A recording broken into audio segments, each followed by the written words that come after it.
ఆ,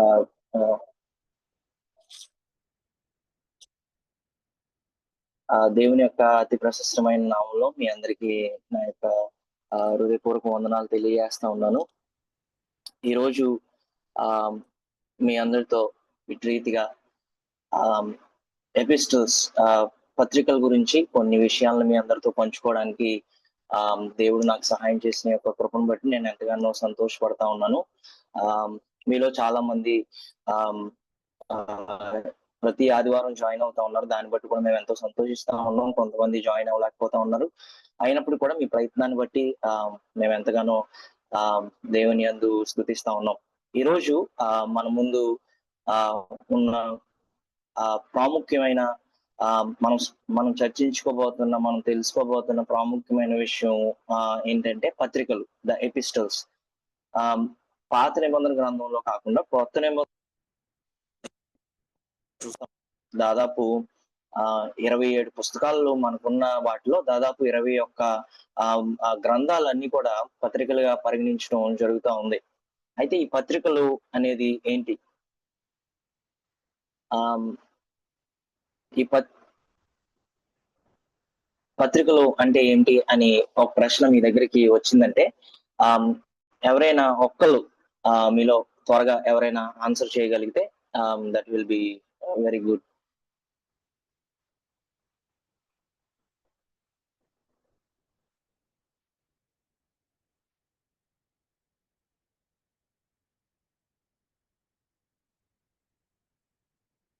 అందరికీ నా వాయిస్ వినపడుతుంది కదా?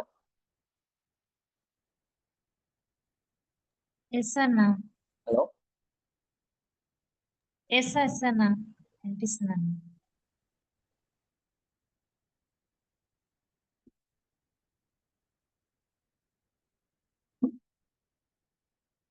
అందరికీ నా వాయిస్ వినపడుతుంది కదా? ఎవరైనా ఒకరు కన్ఫర్మ్ చేయగలుగుతారా? వినపడుతుంది. Okay okay. పత్రికలు అంటే ఏంటి అనే ఒక ప్రశ్న మన ముందు ఉంటే బైబిల్లో ఉన్న పత్రికలు అనేవి యేసుక్రీస్తు వారి విశ్వాస నామంలో అలానే అపోస్తుల పరిచర్య ద్వారా చాలా ప్రాథమికంగా ఏర్పడిన సంఘాలకు మరియు వారి యొక్క ఆధ్యాత్మిక అభివృద్ధి కొరకు రాసిన ప్రామాణికమైన ఈ యొక్క లేఖల్ని, ఈ యొక్క పత్రికలు కానీ లేఖలు కానీ లేదంటే ఇంగ్లీష్ మనం అంటూ ఉంటాం. అయితే ఎపిస్టల్ అనే ఒక పదం ప్రథమంగా గ్రీక్ భాషలో ఎపిస్టోలే అనే ఒక గ్రీక్ పదం నుంచి ఈ యొక్క పదాన్ని తీసుకోవడం జరిగింది. ఎపిస్టోలే అనే పదానికి అర్థం ఏంటంటే లెటర్, ఒక పత్రిక లేదంటే ఒక లేఖ. దాన్ని వేరే విధంగా కూడా ఒకవేళ అర్థం చేసుకుంటే ఒక మెసేజ్, ఒక సందేశం కింద ఈ యొక్క ఎపిస్టల్స్ ని కూడా పరిగణిస్తూ ఉంటారు. ఈ పత్రికలన్నీ కూడా అపోస్తులు రాసిన లేఖలుగా పరిగణిస్తూ ఉంటారు. ఒకవేళ నూతన నిబంధనలో మనం చూసుకున్నట్లయితే 27 పుస్తకాలు ఉన్నాయి. ఈ యొక్క 27 గ్రంథాల్లో కూడా 21 అపోస్తులు రాసిన పత్రికలుగానే ఆధారాలతో వీటిని పరిగణించబడతా ఉన్నాయి. జోషువా స్కాట్లరీ అనే ఒక బైబిల్ పండితుడు ఏమని చెప్పాడంటే, the simplest definition of an epistle అంటే ఒక సింపుల్ గా ఒక ఎపిస్టల్ కి ఒక డెఫినేషన్ అనేది మనం ఇవ్వాలంటే ఈజ్ ఎ ఫార్మల్ లెటర్. ఒకటి మనం చాలా మర్యాద పూర్వకంగా రాసే ఒక letter, often written to a large audience for the purpose of instruction. ఒక పెద్ద సామూహిక లేదంటే ఒక పెద్ద కమ్యూనిటీకి ఈ యొక్క లెటర్ ని రాసినప్పుడు దాన్ని ఒక ఎపిస్టల్ కింద పరిగణిస్తారని జోషువా అనే ఒక బైబిల్ పండితుడు తెలియజేస్తా ఉన్నాడు. ఒకవేళ ఈ విధంగా మనం అర్థం చేసుకున్నట్లయితే 2 విధాలు ఈ యొక్క ఎపిస్టల్స్ గురించి మనం అర్థం చేసుకోవచ్చు. మొదటిగా it conveys A personal communication, ఒక వ్యక్తిగతమైన మార్పిడి ఈ యొక్క ఈ పత్రికల ద్వారా మనకు వెలువడతా ఉంటాయి. రెండోది థియోలాజికల్ డాక్యుమెంట్స్, బోధనాత్మకమైన ఆధ్యాత్మిక సందేశం ఈ యొక్క ఎపిస్టల్స్ లో, ఈ యొక్క లెటర్స్ లో, ఈ యొక్క పత్రికల్లో మనం చూస్తూ ఉంటాం. ఈ పత్రికలను మనం తక్కువగా చూడడానికి లేదు. మనం అనుకోవచ్చు పాత నిబంధన గ్రంథంలో లేదంటే సువార్తలను మనం చూసినప్పుడు ఇవి దేవుని మాటలుగా అనిపిస్తా ఉంటాయి, కానీ పత్రికలు అనేసరికి ఎవరో రాసిన లెటర్ అని మనం అనుకుంటా ఉంటాం. కానీ ఈ పత్రికల్ని మనం తక్కువగా చూడడానికి లేదు. ఎందుకంటే ఇవి ఇవి first person first hand information గా వీటిని తీసుకొని క్యాననైజేషన్ లో ఆ యొక్క ధార్మికతలో వీటిని కలపడం జరిగింది. ఈ యొక్క నూతన నిబంధనలో, నూతన ఒడంబడికలో మనం ఎక్కువగా ఈ యొక్క నూతన నిబంధనలో వీటిని ఎక్కువగా మనం చూస్తూ ఉంటాం. అయితే క్రీస్తు తర్వాత కాలంలో క్రొత్త క్రైస్తవ సంఘాలకు అపోస్తులు తమ బోధను ఏ విధంగా పంపిణీ చేశారు, ఏ విధంగా తెలియజేశారు అనే దాని గురించి ఆలోచన చేస్తే ప్రధాన మార్గంగా ఈ పత్రికల ద్వారానే వారి యొక్క సువార్తని, వారి యొక్క దేవుని యొక్క మాటల్ని, దేవుడు వారికి దయచేసిన ఆ యొక్క బాధ్యతని వారు పత్రికల ద్వారా వారు పంపించడం జరుగుతూ ఉంది. ఇంకొక బైబిల్ పండితుడు బాట్ ఎహ్రమన్ అనే ఒక బైబిల్ పండితుడు ఏమని తెలియజేస్తా ఉన్నాడంటే, emphasizes that these letters always had a specific occasion and purpose. ఈ యొక్క పుస్తకాలకి ఒక సందర్భం ఉంటది, ఒక ఉద్దేశం ఉంటది. ప్రతిసారి మనం 27 కొత్త నిబంధన గ్రంథాల్లో మనం చూసుకున్నట్లయితే ఈ యొక్క 21 పత్రికలు కూడా ఒక సందర్భం అనేది ఉంది. ఒక సందర్భంలో రాస్తా ఉన్నారు, ఆ తర్వాత ఒక ఉద్దేశంతో కూడా అది రాస్తా ఉన్నారు. అందుకే ఆయన తెలియజేస్తా ఉన్నాడు, Paul and other apostles wrote to address problems, సమస్యల్ని అడ్రస్ చేయడానికి, ఆ తర్వాత వారికున్న ప్రశ్నల్ని వారు జవాబులు దయచేయడానికి, వారి యొక్క కమ్యూనిటీలో వారు ఏ విధంగా వాటిని బట్టి వారు సమస్య ఎదుర్కొంటా ఉన్నారు వాటిని తీర్చిదిద్దడానికి ఈ యొక్క పత్రికలు అనేవి అపోస్తులు రాయడం జరిగింది. It gives instructions on faith, విశ్వాసానికి ఆ విశ్వాసంతో ఎలా ఉండాలి, మోరల్స్, ఒక మంచిగా నీతిగా ఎలా బతకాలి, ఆ తర్వాత కమ్యూనిటీ లైఫ్, సామూహికంగా సామాజికంగా మనం ఏ విధంగా బ్రతకాలి అనే ఒక విషయాల్ని ఒక పత్రికలో వారు పొందుపరుస్తూ పంపించడం అనేది జరుగుతూ ఉంది. అయితే ఈ యొక్క పత్రికలో మనం ప్రాముఖ్యంగా చూసేవి నమ్మకం, నైతిక జీవితం, సంఘం జీవితం, అటువంటి అంశాలపై మార్గదర్శనంగా ఈ లేఖలు రాయబడ్డాయి, ఈ పత్రికలు రాయబడ్డాయి. కొన్ని లేఖలు హింసింపబడుతున్న విశ్వాసంను ధైర్యపరుస్తూ, లేదంటే కొన్ని పత్రికలు విశ్వాసంలో నిలబడి ఉండమని ప్రోత్సహిస్తూ, అటువంటి వారికి కూడా ఈ యొక్క పత్రికల్ని రాయటం మనం చూస్తూ ఉన్నాం. ఇలా ఈ లేఖలు ఈ యొక్క పత్రికలు క్రైస్తవ సిద్ధాంతానికి, అదేవిధంగా నైతిక బోధనకు ముఖ్యమైన ఆధారంగా ఇవి నిలిచాయని ఈ యొక్క పత్రికల్లో మనం చదివితే మనకు తెలుస్తుంది. ఉదాహరణకి ఎలా చెప్పగలుగుతా ఉన్నాం అంటే, ఉదాహరణకి మనం ఆలోచన చేసినట్లయితే ప్రాముఖ్యంగా మనం చూసినప్పుడు జస్టిఫికేషన్ బై ఫెయిత్, విశ్వాసం ద్వారా ఒక సమర్థనని మనము దేవుని దగ్గర నుంచి మనం పొందుకున్నాం. ఆ తర్వాత నేచర్ ఆఫ్ ద చర్చ్, సంఘం యొక్క స్వరూపం ఏ విధంగా ఉండాలి, సంఘం ఏ విధంగా ముందుకు నడవాలి అనే ఒక మాటలు కూడా ఇందులో మనం చూస్తూ ఉంటాం. ఆ తర్వాత ఫెయిత్, విశ్వాసం గురించి, గ్రేస్, కృప గురించి, అలా వివిధ రకాలైన ఒక క్రైస్తవ సంఘానికి, ఆదిమ సంఘానికి దేవుల్లో, యేసుక్రీస్తులో నమ్మకం వస్తూ ఏ విధంగా ముందుకు సాగాలనే ఒక విషయాల్ని ఎక్కువగా వీరు తెలియజేస్తా ఉన్నారు. ఆ తర్వాత ఆదిమ క్రైస్తవ సంఘాలను కూడా వీటిని చాలా అధికారికంగా అంగీకరించాయి. ఎందుకంటే ఇవి అపోస్తుల దగ్గర నుంచి ఇవి వస్తా ఉన్నాయి కనుక అటువంటి ఫస్ట్ హ్యాండ్ ఇన్ఫర్మేషన్ ని, అంటే ప్రాథమికంగా దొరుకుతున్న సమాచారాన్ని వారు తెలుసుకోవడానికి ప్రయత్నం చేస్తా ఉన్నారు కనుక వీటిని వారు అధికారికంగా అంగీకరించడం కూడా జరిగింది. అదేవిధంగా పౌలు, మరి అదేవిధంగా ఇతర అపోస్తులు లేఖలు వాటి యొక్క కలెక్షన్ ని ఈ యొక్క సంఘాల మధ్యలో వారు పంపిణీ చేసుకోవడం మొదలు పెట్టారు. అంటే ఒకరి దగ్గర నుంచి ఒకరి దగ్గరికి వారు మార్చుకోవడం, లేదంటే ఇక్కడి నుంచి అక్కడికి లెటర్స్ వెళ్తా ఉన్నాయి కనుక వీటిని వారు పరిగణిస్తూ వారు తీసుకువెళ్తా ఉండడం మనం చూస్తా ఉన్నాం. అదే దేవుని వాక్యంగా వాటిని సమాజంగా వారు కూడుకున్నప్పుడు కూడా వాటిని పఠించడం కూడా ఆ యొక్క పరిస్థితుల్లో జరుగుతూ ఉన్నాయి. అయితే ఈ పత్రికలన్నీ కూడా గ్రీకు, రోమా భాష శైలిలో రాయబడ్డాయి. ఎందుకంటే ఆ సమయంలో యేసుక్రీస్తు వారు పునరుద్ధరించిన తర్వాత ఆయన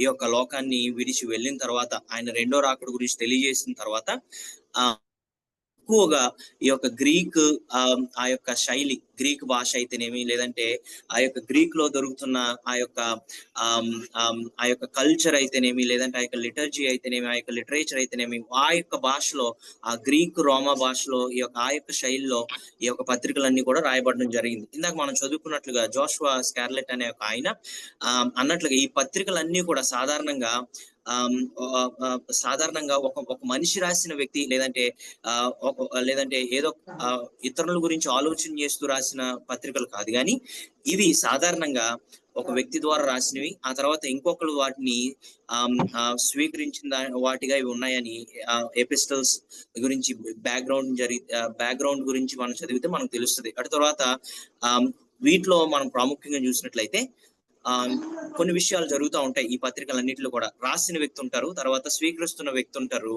వారి పేర్లతో ఇది మొదలవుతూ ఉంటది. ఫర్ ఎగ్జాంపుల్, ఉదాహరణకు మనం తెలియజేయాలంటే పౌలు గారు ఆయన యొక్క పత్రికలు రాస్తా ఉన్నప్పుడు క్రీస్తు యేసునందు ఖైదీనైన నేను అని రాస్తా ఉంటారు, లేదంటే క్రీస్తు యేసునందు ముందుకు కొనసాగుతున్న నేను అనే యొక్క విషయాల్ని ఆయన పేరుతో ఎవరికి రాస్తా ఉన్నారు, తిమోతికి రాస్తా ఉన్నాను, లేదంటే ఈ యొక్క సంఘానికి రాస్తా ఉన్నాను, లేదంటే వీరికి రాస్తా ఉన్నాను అనే యొక్క ప్రథమంగా ఈ యొక్క విషయాల్ని మనం మొదట్లో చూస్తాం. ఆ తర్వాత శుభాకాంక్షలు ఉంటాయి, ఆ తర్వాత కృతజ్ఞత ఉంటది, ఆ తర్వాత ఆ యొక్క సంఘానికి ఆ యొక్క సందర్భంలో ఆ యొక్క సంఘటనలో వారికి ఉన్న ప్రశ్నలు ఏవైతే ఉన్నాయో వాటిని అక్కడ సంబోధించడం మనం చూస్తూ ఉంటాం. చివరిగా బైబిల్ పండితులు ఈ పత్రికలని సందర్భానుసారంగా, లేదంటే సంఘటానుసారంగా ప్రత్యేకమైన రీతిలో ప్రత్యేక వాటి కోసం రాయబడినవని బైబిల్ పండితులందరూ కూడా వీటిని పరిగణిస్తూ ఉంటారు. ఇవి సాధారణంగా మనం అనుకుంటాం ఇవేమో సిద్ధాంత పాఠాలు, లేదంటే ఎవరో వారికి అనుభవించిన అనుభవాల్లో వారు రాసినవి అని అనుకుంటా ఉంటాం. కానీ పత్రికలు ప్రాముఖ్యంగా మనం చూసుకున్నట్లయితే ఒక సమస్యల్ని పరిష్కరించడానికి, సంఘాల యొక్క ప్రగతిని ఒక మార్గ నిర్దేశంతో యేసుక్రీస్తు వారి యొక్క మార్గంలోనికి నడిపించేవిగా, ఎందుకంటే ఆ యొక్క సందర్భంలో గ్రీక్ ఫిలాసఫీ అనేది చాలా ఎక్కువగా వారిని ఇబ్బంది పెడతా ఉంది. ఎందుకంటే కొంతమంది యేసుక్రీస్తు వారి గురించి తెలిసిన వారు కూడా ఆ యొక్క ఫిలాసఫీస్ ని, అక్కడున్న వాటిని, ఆ యొక్క కల్చర్ ని, వాటిని అన్నిటిని కూడా కలిపి కొత్త వాటిని అక్కడ ఉన్న ప్రజలకి చూపిస్తా ఉన్నప్పుడు అబద్ధ బోధకులు అయితేనేమి, అబద్ధ సాక్షులు అయితేనేమి, లేదంటే వివిధమైన రకాలుగా వారందరూ బాధపడతా ఉన్నప్పుడు అపోస్తులు ఈ యొక్క పత్రికల్ని చాలా ముఖ్యంగా పౌలు గారు ఎంతో దృఢ నిశ్చయంతో ఆయన రాయడం ఈ యొక్క పత్రికల్లో మనం చూస్తూ ఉంటాం. మొట్టమొదటిగా మనం చూసాం ఏంటంటే పత్రికలు అంటే ఏమిటి అనే ఒక విషయాన్ని మనం చూసాం.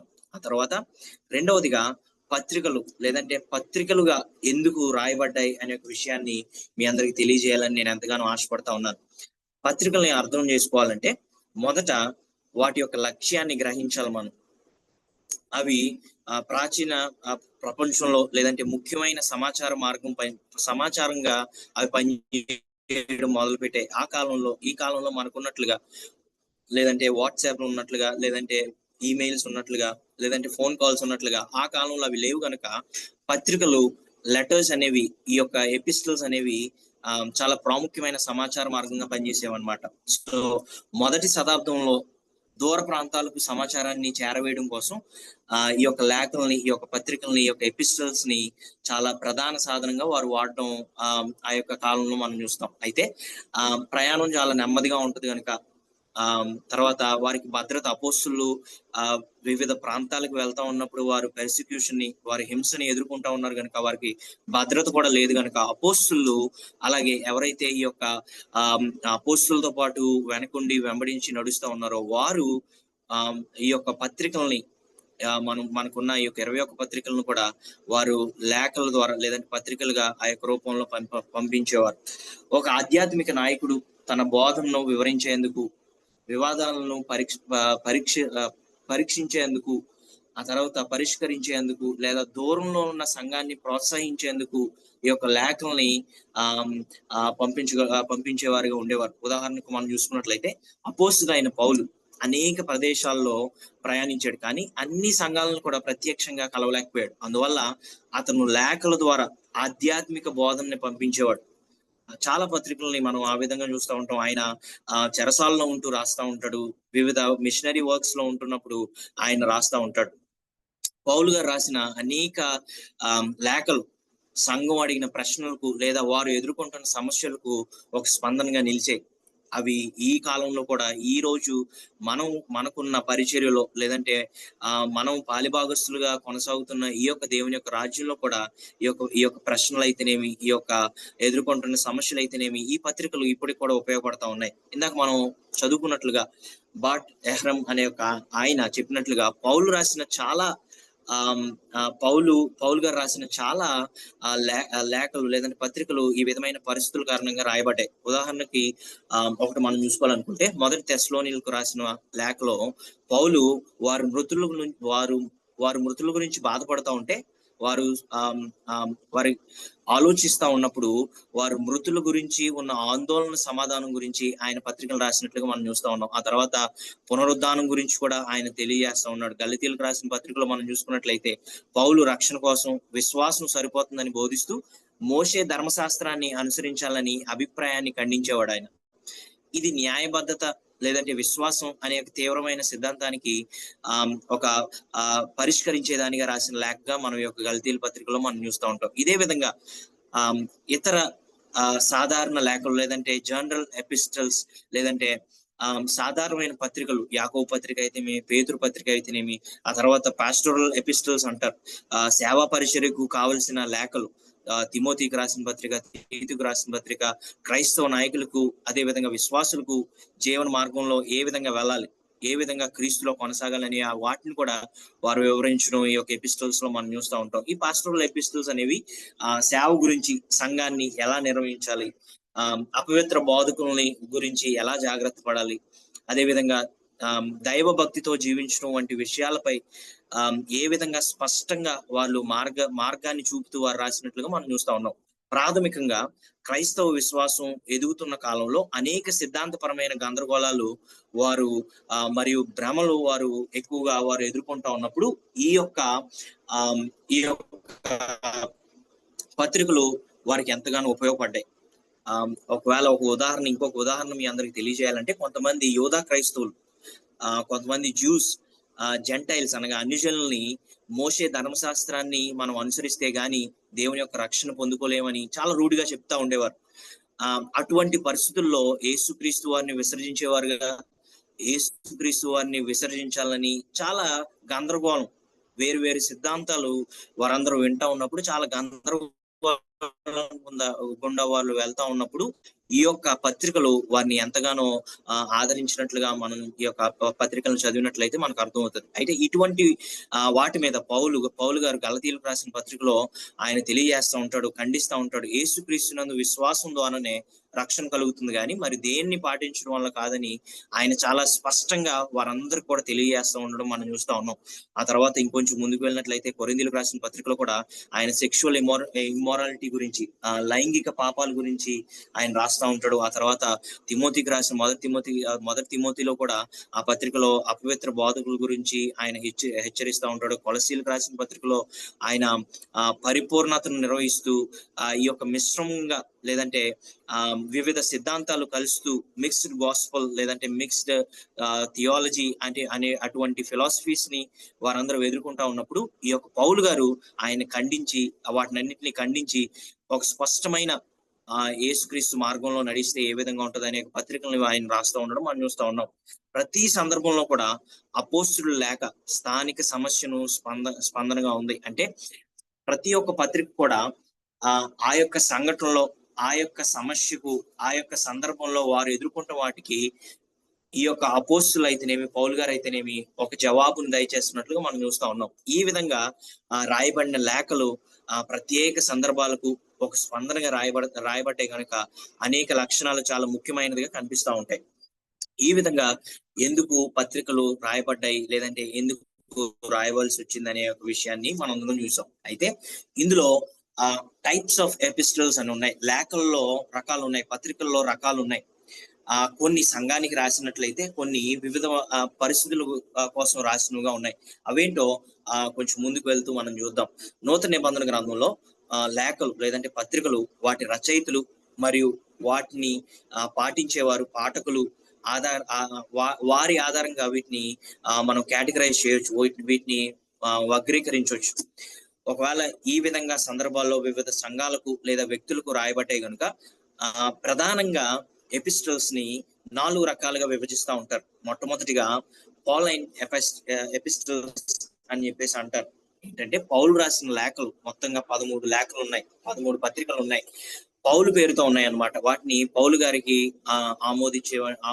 ఆమోదించేటట్టుగా ఉన్నాయి. అయితే పరిశోధకులందరూ కూడా ఏకాభిప్రాయంతో 7 లేఖలు నిజంగా పౌలు గారే రాశారు. మిగతావి ఆయన యొక్క శిష్యులు రాయడం, లేదంటే ఆయన తెలియజేసినప్పుడు ఆయన శిష్యులు రాయడం అనే యొక్క విషయాన్ని పరిశోధకులు పరిశోధించిన తర్వాత ఆయన శైలిని బట్టి వాటిని బట్టి అవన్నీ జరగడం జరిగింది. అయితే పౌలు గారు ప్రాముఖ్యంగా 7 పత్రికల్ని రాసినట్లుగా రోమియోలకు రాసిన పత్రిక, మొదటి కొరింథీయులకు రాసిన పత్రిక, 2వ కొరింథీయులకు రాసిన పత్రిక, ఆ తర్వాత గలతీయులకు రాసిన పత్రిక, ఫిలిప్పీలకు రాసిన పత్రిక, మొదటి తెస్సలోనియులకు రాసిన పత్రిక, ఫిలోమోనుకు రాసిన పత్రిక, ఇలాగా మిగిలిన లేఖలు ఆధారాలు చాలా తక్కువగా ఉండడం వల్ల ఆ 13 పత్రికల్లో కూడా స్వయంగా ఆయన రాయలేదని ఇక్కడ వాటిని మనం ఉంచలేదు. కానీ ఆయన చెప్పడం వల్ల, లేదంటే ఆయనతో ఉండడం వల్ల ఇవన్నీ పత్రికలు రాయబడ్డాయని పరిశోధకులు తెలియజేస్తా ఉంటారు. ఈ మొత్తం లేఖల్ని ఒకవేళ మనం చూసుకున్నట్లయితే ఈ కలెక్షన్ ని అంతటిని ఏమంటారంటే పాలైన్ కార్పస్ అని పిలుస్తారు. ఈ యొక్క మొత్తం పత్రికలన్నిటిని కూడా పాలైన్ కార్పస్ అని చెప్పేసి వీటిని పిలుస్తూ ఉంటారు. పౌలు యొక్క స్థలులు, లేదంటే పౌలు గారి యొక్క సంహారము అనే యొక్క విషయాన్ని వీరిని తెలియజేస్తూ ఉంటారు. రెండవదిగా మొట్టమొదటిగా మనం చూసినట్లయితే పాలైన్ ఎపిస్టిల్స్ అనే దాన్ని చూసాం. రెండవదిగా జనరల్ లేదా క్యాథలిక్ ఎపిస్టిల్స్ అని రెండవదిగా విభజిస్తూ ఉంటారు. ఒక సాధారణ పత్రికలు వాటిని అంటూ ఉంటారు. ఇక్కడ క్యాథలిక్ అనే యొక్క పదం గురించి నేను కొంచెం వివరణ ఇవ్వాలని ఆశపడతా ఉన్నాను. స్క్రీన్ లో మీరు చూస్తా ఉన్నారు కదా, రోమన్ క్యాథలిక్ చర్చ్ కి సంబంధించింది కాదు ఈ క్యాథలిక్ అంటే. ఇది సర్వసాధారణమైన లేదా ప్రపంచ వ్యాప్తంగా ఉన్న క్రైస్తవులకు అనే ఒక అర్థంగా ఈ క్యాథలిక్ అనే యొక్క పదాన్ని ఇక్కడ వాడడం జరిగింది. అదే క్యాథలిక్ చర్చ్ కూడా ఈ ప్రపంచం అంతటికి కూడా ఒకటే ఒక చర్చ్ అనే యొక్క ఉద్దేశంతో ఆ యొక్క పెట్టడం జరిగింది. కానీ ఇక్కడ క్యాథలిక్ ఎపిస్టల్స్ అంటే ప్రపంచ వ్యాప్తంగా ప్రపంచంలో ఉన్న ప్రజలందరికీ కూడా ఈ పత్రికలు, ఈ క్రైస్తవులందరికీ కూడా ఈ పత్రికలు అనే భావాన్ని తెలియజేయడానికి జనరల్ ఆర్ క్యాథలిక్ ఎపిస్టల్స్ అంటే సాధారణ పత్రికలని తెలియజేస్తూ ఉంటారు. ఈ లేఖలు స్పష్టంగా ఒక సంఘానికి కాకుండా ప్రచురితమైన శ్రోతల కోసం రాయబడ్డాయి. ఒకవేళ మనం ఉదాహరణ చూసుకున్నట్లయితే మొత్తం 7 లేఖలు ఉన్నాయి. ఒకటి యాకోబు రాసిన పత్రిక, ఆ తర్వాత పేతురు మొదటి పత్రిక, 2వ పత్రిక, ఆ తర్వాత యోహాన్ రాసిన మొదటి పత్రిక, 2వ పత్రిక, 3వ పత్రిక, యోధా పత్రిక. ఇలా చూసుకున్నప్పుడు ఉదాహరణకు యాకోబు తన లేఖలో మనం చూసుకున్నట్లయితే విక్షిప్తమైన ఒక 12 గోత్రాల గురించి ఆయన అక్కడ ఆయన సంబోధిస్తున్నట్లుగా మనం చూస్తూ ఉంటాం. ఆ తర్వాత యూదులు యొక్క క్రైస్తవుల గురు ఎలా వ్యాపిస్తా ఉన్నారో వారి గురించి రాస్తా ఉంటాడు ఆయన. ఈ లేఖలో ప్రధానంగా మనం చూసుకున్నట్లయితే ఈ జనరల్ ఎపిస్టల్స్ లో, ఈ జనరల్ క్యాథలిక్ ఎపిస్టల్స్ లో మనం చూసుకున్నట్లయితే కష్టాల్లో విశ్వాసంతో జీవించడం, నిజమైన నమ్మకాన్ని కార్యాల్లో చూపించడం, వికృత బోధనల్ని ఖండించడం, సత్యమైన క్రీస్తు సిద్ధాంతాన్ని నిలుపుకోవటం వంటి విషయాల్ని వీరు ప్రస్తావించడం ఇక్కడ మనం చూస్తూ ఉంటాం. ఒకవేళ ఉదాహరణకి మనం ఆలోచన చేసినట్లయితే యాకోబు పత్రికలో విశ్వాసం కార్యాల ద్వారా తెలుస్తుందని బోధిస్తూ ఉంటాడు ఆయన. ఆ తర్వాత పేతురు రాసిన లేఖలను మనం చూసుకున్నట్లయితే బాధపడే క్రైస్తవులకు ఒక ధైర్యాన్ని, ఒక కాపుదలను ఇస్తూ, అబద్ధపు బోధకులను హెచ్చరిస్తూ అటువంటి విధంగా ఈ యొక్క లేఖని ఆయన రాస్తూ ఉంటాడు. ఆ తర్వాత యోహాన్ రాసిన లేఖలను మనం చూసుకున్నట్లయితే క్రీస్తు మానవ స్వరూపాన్ని గురించి, ప్రేమను చాలా ఎక్కువగా నొక్కి చెప్తున్నట్లుగా ఈ యొక్క యోహాన్ పత్రికల్లో మనం చూస్తూ ఉంటాం. ఆ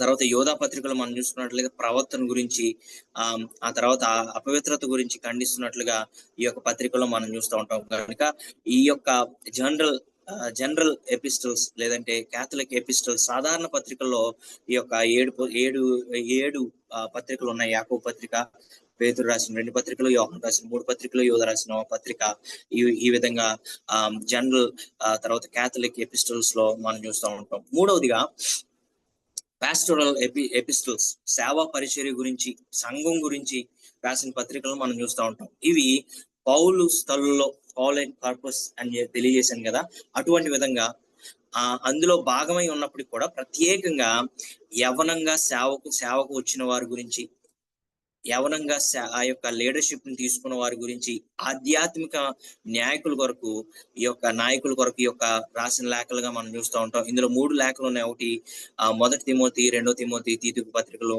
ఈ విధంగా రాసి ఉన్నాయి. ఈ లేఖల్లో ఎఫెస్సిలో తిమోతికి, క్రేటులో తీతుకి అనే ఒక నాయకులకి ఆయన వివరిస్తూ నాయకత్వ అర్హతల గురించి, బోధన గురించి, అపవిత్ర బోధల గురించి, రక్షణ గురించి, ఏ విధంగా సేవని ముందుకు కొనసాగించాలనే విషయాల్ని ఆ పౌలు గారు ఎక్కువ రాస్తున్నట్లుగా ఈ యొక్క లేఖల్లో మనం చూస్తాం. వీటిని పాస్టరల్ ఎపిస్టల్స్ అని అంటారు. ఈ లేఖలో దైవ కుటుంబం గురించి అనే ఒక దృక్పథం గురించి, అంటే గ్రీక్ పదంలో ఓయికోస్ అనే ఒక పదాన్ని వాడడం జరిగింది. అంటే దేవుని మందిరం మరియు కుటుంబ వ్యవస్థలో ఆజ్ఞల పరిపాలన, శిష్యత్వం, క్రమబద్ధమైన జీవితం ప్రాముఖ్యమని చూపిస్తూ ఈ యొక్క పాస్టరల్ ఎపిస్టల్స్ లో ఈ యొక్క సేవ పరిచర్యలో, లేదంటే సంఘం కొరకు రాసిన యొక్క పత్రికల్లో, సేవ కొరకు రాసిన యొక్క పత్రికల్లో మనం చూస్తూ ఉంటాం. ఉదాహరణకి మనం చూసుకున్నట్లయితే మొదటి తిమోతికి రాసిన పత్రికలో పరిశుద్ధత గురించి, నాయకులకు ఉండవలసిన అర్హతల గురించి, ఆరాధన పద్ధతుల గురించి రాసినట్లు మనం చూస్తూ ఉంటాం. ఆ తర్వాత తీతుకు రాసిన పత్రికలో మనం చూసినట్లయితే ఒక పెద్దవారిని, సంఘ పెద్దల్ని ఏ విధంగా నియమించాలి, పౌరుల్ని దేవుని యొక్క మాటల్లో ఏ విధంగా విద్యావంతుల్ని చేయాలి, వారి జీవనాన్ని ఏ విధంగా ఎక్కువగా ఈ యొక్క దేవుని యొక్క మాటలు ఎలా నడిపించాలి అనే యొక్క విషయాల్ని ఆ యొక్క పత్రికల్లో మనం చూస్తూ ఉంటాం.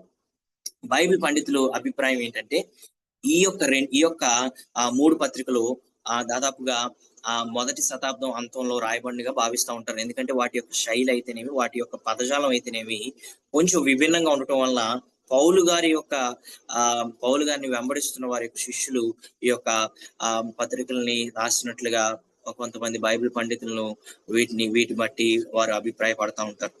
మనం మూడు విభజనలు చూసాం. మొట్టమొదటిగా పౌలైన్ ఎపిస్టల్స్ చూసాం, పౌలు గారు రాసిన పత్రికలు. ఆ తర్వాత రెండవదిగా జనరల్ ఆర్ క్యాథలిక్ ఎపిస్టల్స్, సాధారణ పత్రికలు మనం చూసాం. మూడవదిగా పాస్టరల్ ఎపిస్టల్స్, సేవ పరిచర్య గురించి రాసిన పత్రికలను చూసాం.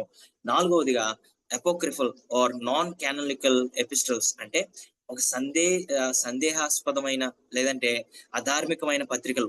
ఇవి మన యొక్క నూతన నిబంధన గ్రంథంలో గాని, లేదంటే బైబిల్లో గాని ఈ యొక్క పత్రికలను మనం చూడం. ఎందుకంటే కొన్ని ప్రాచీన క్రైస్తవ లేఖలు లేదంటే పత్రికలు ఏ విధంగా ఉన్నాయంటే నూతన ఒడంబడిక లేదంటే నూతన గ్రంథంలో భాగంగా అవి లేవు. ఒకవేళ ఉండకపోయినప్పటికీ కూడా వాటిలో చరిత్ర పరంగా అవి ఎందుకు లేవో కొంచెం ముందుకు వెళ్ళిన తర్వాత మీ అందరికి వివరించాలని ఆశపడతా ఉన్నాను. అయితే ఒకవేళ అవి మన దాంట్లో లేకపోయినప్పటికీ, బైబిల్లో లేకపోయినప్పటికీ కూడా చరిత్ర పరంగా చాలా విలువల్ని అవి తీసుకువెళ్ళేవిగా ఉన్నాయి. ఎందుకంటే అందులో చాలా ఇన్ఫర్మేషన్, అంటే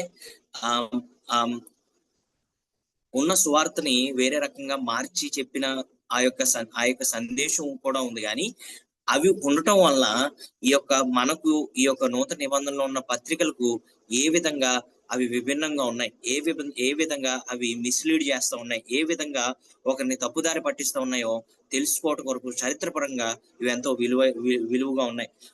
ఒకవేళ బైబిల్లో భాగం కాని ఒక పత్రికల్ని కొన్ని మనం చూసుకున్నట్లయితే ఎపిస్టల్స్ ఆఫ్ బర్నబా యొక్క పత్రికని ఈ యొక్క క్యాననైజేషన్ లో ఆదిమ సంఘంలో వారు ఈ యొక్క బైబిల్ ని పొందుపరుస్తూ ఉన్నప్పుడు ఈ యొక్క బర్నబా యొక్క పత్రికని వారు అందులో పెట్టలేదు.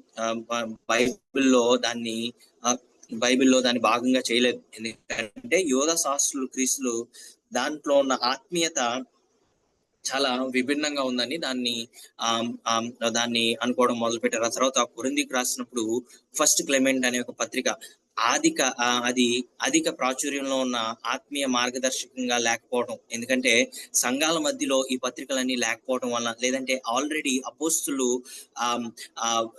దేవుని కొరకు మరణించిన తర్వాత ఈ పత్రికలన్నీ రావటం వల్ల వీటిని ప్రత్యేకంగా ఈ యొక్క బైబిల్లో పొందుపరచడానికి ఆ యొక్క ఆదిమ సంఘంలో వాటిని పొందుపరిచిన వారు ఆ యొక్క పండితులు వీటిని పరిగణించలేదు. లెటర్స్ ఆఫ్ ఇగ్నేషియస్ ఇగ్నేషియస్ పత్రిక అనేది కూడా 2nd సెంచరీలో మొదట్లో తొలి 2వ శతాబ్దంలో ఇవి క్రైస్తవ సంఘాల పరిస్థితుల గురించి, వారి యొక్క నాయకత్వం గురించి సంబంధించినవి రాసి ఉన్నాయి. కానీ ఆల్రెడీ రాసిన వాటికి చాలా విభిన్నంగా అవి యాడ్ చేసినవిగా ఉన్నాయి కనుక, కాలానికి మించినవిగా ఉన్నాయి కనుక, ఫస్ట్ హ్యాండ్ ఇన్ఫర్మేషన్ ఏదైతే మనకు దొరికిందో దాన్ని ఎక్కువగా పెట్టడం జరిగింది. ఇవి తర్వాత కాలంలో అంగీకార గ్రంథాల్లో లేదంటే భాగంగా లేవని నిర్ణయించడం జరిగింది. ఎందుకంటే ఇవి అపోస్తుల అధికారానికి ఆధారం లేకపోవడం, అపోస్తులు రాశారని లేదంటే అపోస్తుల్ని చాలా దగ్గరగా వెంబడించిన వారు రాశారనే ఒక ఆధారాలు లేకపోవడం వల్ల వీటిని పెట్టడానికి కుదరలేదు. ఆ తర్వాత ఇంకొక విషయాన్ని మనం ఆలోచన చేసినట్లయితే, సిద్ధాంత పరంగా కూడా, థియాలజీ పరంగా కూడా చాలా అస్పష్టత లేదంటే వ్యత్యాసాలు చాలా ఉండటం వల్ల వీటిని ఈ యొక్క కృత నిబంధనలో మిగతా ప్రతి పత్రికలతో పాటు 21 పత్రికలతో పాటు కూడా వీటిని పొందుపరచడం జరగలేదు. అయితే వీటిని సంపూర్ణంగా మనం వదిలిపెట్టలేము, కానీ ఇవి ఆధ్యాత్మిక మరియు చారిత్రక పరిశోధనకు చాలా ఉపయోగపడేవిగా ఉన్నాయి. ఇందాక చెప్పినట్లుగా ఇవి చరిత్ర పరంగా చాలా విలువైనవిగా ఈ యొక్క పత్రికలు ఉన్నాయి. ఆ తర్వాత 4వది మనం చూసినట్లయితే, పత్రికల్లోని ముఖ్యమైన సిద్ధాంత సంబంధిత మరియు ఆచరణాత్మక విషయాలు, key theological and practical themes in the epistles అనేవి ఏంటో ఒకసారి మీ అందరికి తెలియజేయాలని నేను ఎంతగానో ఆశపడతా ఉన్నాను. సమయం మనకి కొంచెం తక్కువగా ఉంది కనుక చాలా కొన్ని ప్రాముఖ్యమైనవి మీ అందరికి తెలియజేయాలని నేను ఎంతగానో ఆశపడతా ఉన్నాను. పత్రికలు అనేవి మొదటి శతాబ్దంలో క్రైస్తవ సంఘాలకు మాత్రమే కాకుండా నేటి క్రైస్తవ సిద్ధాంతానికి మరియు ఆచరణ జీవితానికి కూడా ఇవి అత్యంత ప్రాధాన్యం గల గ్రంథాలుగా ఉన్నాయని నేను నమ్ముతా ఉన్నాను. ఎందుకంటే వీటిలో పలుకుబడి చేసే కోర్ థీమ్స్, చాలా మూల సత్యాలు, ఒక మనిషి యొక్క జీవన ఆచరణకి, క్రైస్తవ సిద్ధాంతానికి ఒక మూల సత్యాలు ఈ యొక్క పత్రికల్లో ఉన్నాయి. వాటిని 4 భాగాల్లో ప్రాముఖ్యంగా విభజించి మీ అందరికి తెలియజేయాలని నేను అనుకుంటా ఉన్నాను. అందులో మొట్టమొదటిగా రక్షణ మరియు న్యాయబద్ధత, సాల్వేషన్ అండ్ జస్టిఫికేషన్. ఈ పత్రికలోని మన ముఖ్యమైన సిద్ధాంతం ఏంటంటే సోటేరియాలజీ. ఈ యొక్క సాల్వేషన్ అండ్ జస్టిఫికేషన్ అనే పత్రికలో, అనే ఒక కేటగిరీలో, అనే ఒక వర్గంలో మనం చూసుకున్నట్లయితే, ఈ పత్రికల్లోని ముఖ్యమైన సిద్ధాంతం ఏంటంటే సోటేరియాలజీ. సోటేరియాలజీ అంటే మానవులు దేవునితో న్యాయబద్ధమైన సంబంధాన్ని ఎలా పొందగలుగుతారు అనే ఒక దాన్ని ఇక్కడ ఎక్స్ప్లెయిన్ చేస్తూ ఈ యొక్క పత్రికల్లో రాస్తూ ఉంటారు. అందుకే పౌలు యొక్క పత్రికల్లో ముఖ్యంగా మనం చూసుకున్నట్లయితే, గలతీయులకు రాసిన పత్రికలో పౌలు చాలా స్పష్టంగా తెలియజేస్తూ ఉంటారు. ఇందాక నేను ఉదాహరణ ఇచ్చినట్లుగా, యోధా ధర్మశాస్త్రాన్ని పాటించడం ద్వారా కాకుండా యేసుపై విశ్వాసం ద్వారా మాత్రమే మనకు రక్షణ లభిస్తుంది అనే ఒక మాటని ఆయన చాలా దృఢంగా తెలియజేస్తూ ఉన్నారు. అందుకే మానవులకి దేవునితో న్యాయబద్ధమైన సంబంధం ఎలా పొందుకోగలుగుతాం అంటే, అది కేవలం యేసుక్రీస్తు ద్వారా మనం పొందుకుంటాం అనే విషయాన్ని ఈ సోటేరియాలజీ గురించి ఎక్కువగా ఎక్స్ప్లెయిన్ చేస్తా ఉన్నారు. ఇంకొన్ని ముందు క్లాసెస్ లో ఈ యొక్క సోటేరియాలజీ గురించి ఆ తర్వాత క్లాస్ లో కూడా మనం ఎక్కువగా దీన్ని ఆలోచన చేస్తూ ఉంటాం.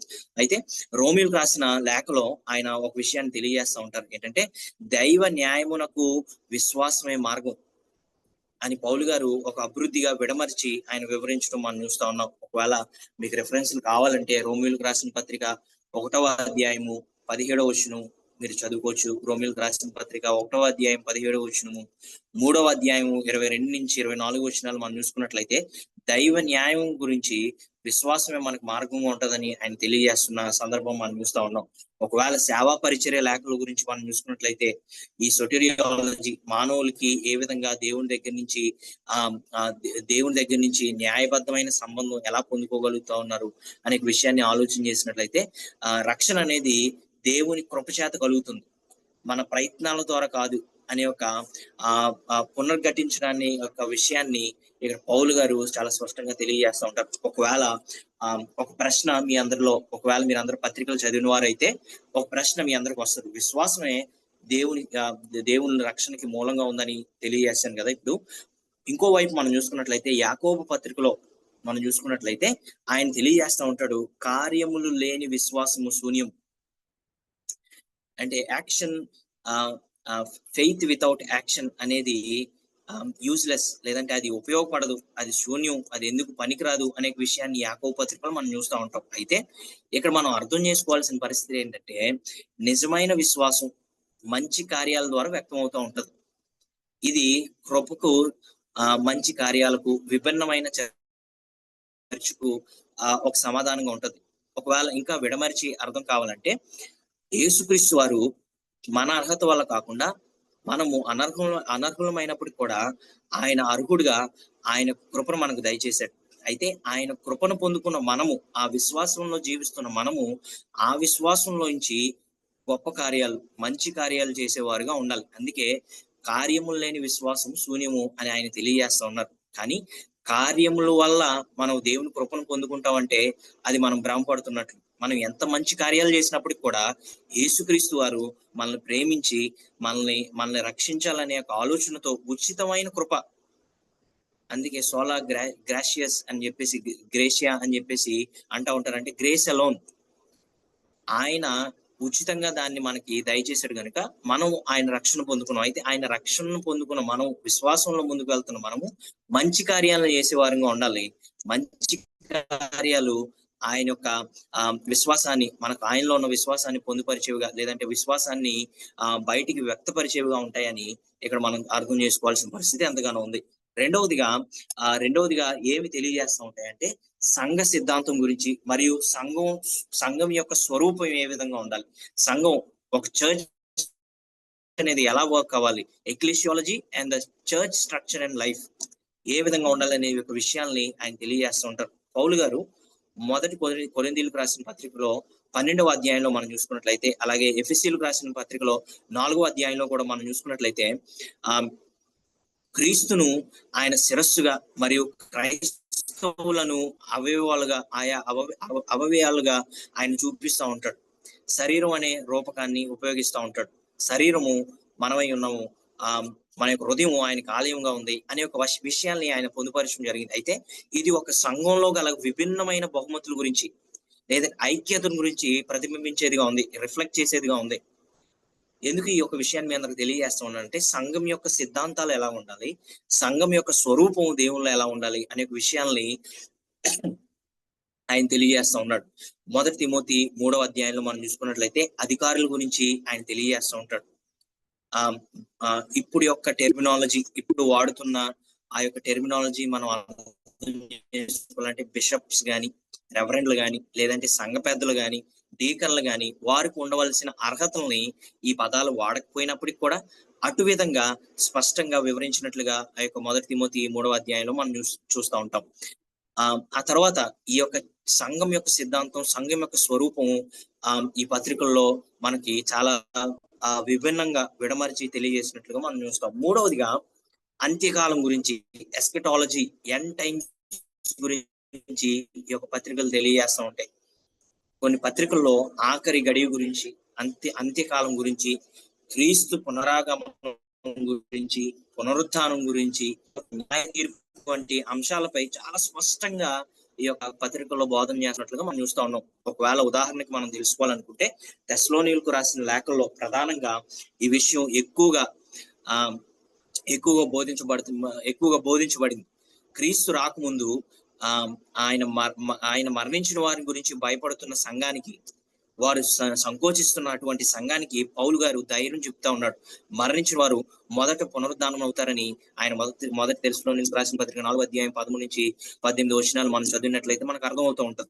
ఎందుకు ఈ విషయాన్ని ఆయన తెలియజేస్తా ఉన్నారంటే, అంత్యకాలం గురించి ఈ యొక్క పత్రికలో కూడా రాయబడి ఉంది. 2వ పేతురు చివరి కాలంలో వచ్చే అవమానకారుల గురించి, అబద్ధ సాక్షుల గురించి, దేవుని యొక్క నామాన్ని అవమానపరిచే వారి గురించి, హెచ్చరిస్తూ అపవిత్రత గురించి ఆయన రాస్తున్నట్లుగా ఆ యొక్క 2వ పేతురులో మనం చూస్తూ ఉంటాం.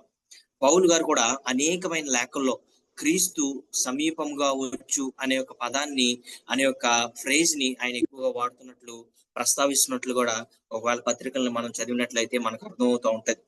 నాలుగవదిగా నైతిక ఆచరణ మరియు క్రైస్తవ జీవితం గురించి, ఎథిక్స్ అండ్ క్రిస్టియన్ లివింగ్ గురించి కూడా ఎంతో స్పష్టంగా ఇక్కడ రాసినట్లుగా మనం చూస్తా ఉన్నాం.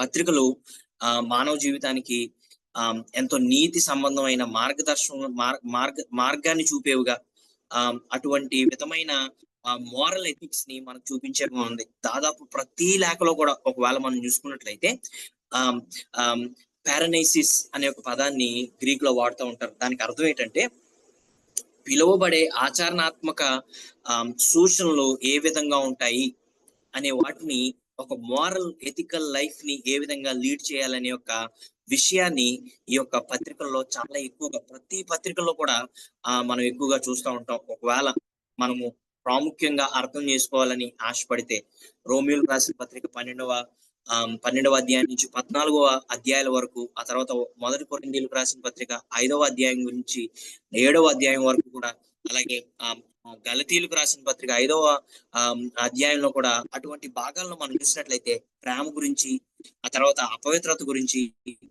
వినయం గురించి, క్రమశిక్షణ గురించి, సంఘం పట్ల బాధ్యత గురించి, అటువంటి విషయాల్ని ఎంతో మంచిగా స్పష్టంగా మోరల్ ఎథిక్స్ గురించి వివరించినట్లుగా మనం చూస్తా ఉన్నాం. ఒకవేళ ఉదాహరణ మనం తెలుసుకున్నట్లయితే యాకోబు లేఖలో మనం చూసినప్పుడు నిజమైన క్రైస్తవ జీవితం ఎలా ఉండాలో, నిజమైన క్రైస్తవుడు ఎలా జీవించాలో, ముఖ్యంగా ఒక ఒప్పంద భక్తి, ఒక కమిటెడ్ వర్షిప్, ఒక కమిటెడ్ ప్రేయర్ లైఫ్, పేదల పట్ల ఎలా ఉండాలి, ఎలా ప్రేమ చూపించాలి, నిర్బంధాలను సహించేటట్లుగా, హింసను సహించేటట్లుగా, ఓర్పు, అటువంటి నిరీక్షణ వంటి అంశాలని ఒక యాకోబు పత్రికలో చిన్నదైనప్పుడు కూడా మనం అందులో చూస్తూ ఉంటాం. ఆ తర్వాత పేతురు పత్రికలు మనం చూసుకున్నట్లయితే క్రీస్తు నిమిత్తం బాధపడడాన్ని ఆయన గౌరవంగా చూడమంటా ఉంటాడు అందులో, ఆ పత్రికల్లో. అటువంటి వాటిని గురించి వీరందరూ కూడా తెలియజేస్తుంటారు. పౌలు గారు గలతీయులకు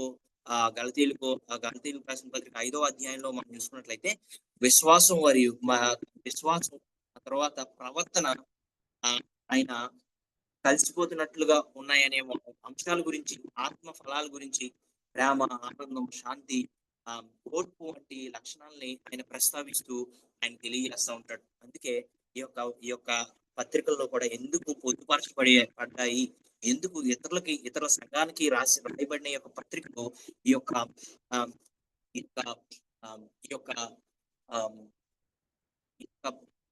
నూతన నిబంధనలో ఎందుకు పొందుపరచడం జరిగింది, ఎందుకు పరిగణించబడింది అని ఆలోచన చేసినట్లయితే నైతిక వెలుగులు ఆ యొక్క సంఘాలకి ఉపయోగపడినట్లుగా, ఆ సంఘాలతో ఆగిపోకుండా క్రైస్తవ జీవితంలో యేసు ప్రభువాన్ని ఎవరైతే నిజరక్షకుడుగా అంగీకరించి ఆయన వెంబడిస్తూ ఉన్నారో ఇప్పటికి కూడా పత్రికలు ఉపయోగపడేగా ఉంటాయని దైవావేశం ద్వారా, దైవ ప్రేరణ ద్వారా ఈ పత్రికలన్నీ రాయబడ్డాయి.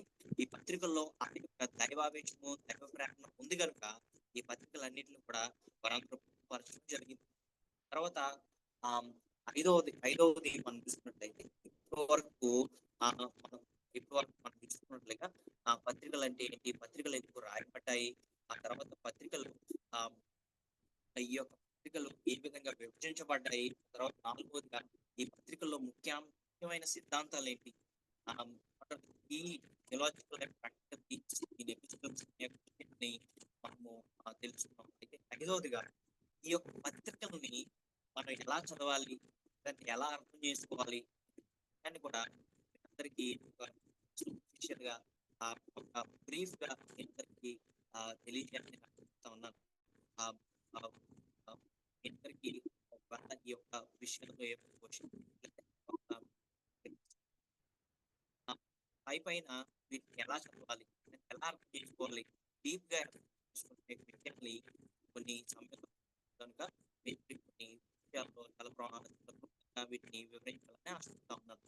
పత్రికల్ని మనం ఎలా చదవాలి, లేదంటే ఎలా తీసుకోవాలి అనే ఆలోచిస్తే నూతన నిబంధనలో పత్రికలు సరైన రీతిలో అర్థం చేసుకోవాలంటే వాటి యొక్క చారిత్రక జ్ఞాపకం ఏమిటి, ఏ చరిత్రలో ఏ హిస్టారికల్ రాయబడి ఉన్నాయి అనే మనం అర్థం చేసుకోవాలి. రెండవదిగా సాహిత్యం, ఎటువంటి సాహిత్యాన్ని వారు ఎందుకంటే online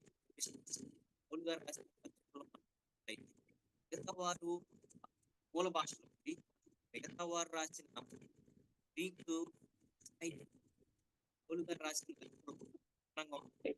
Sorry for the disturbance, Jasharan. Your voice is somewhat breaking. See, yeah. Hello.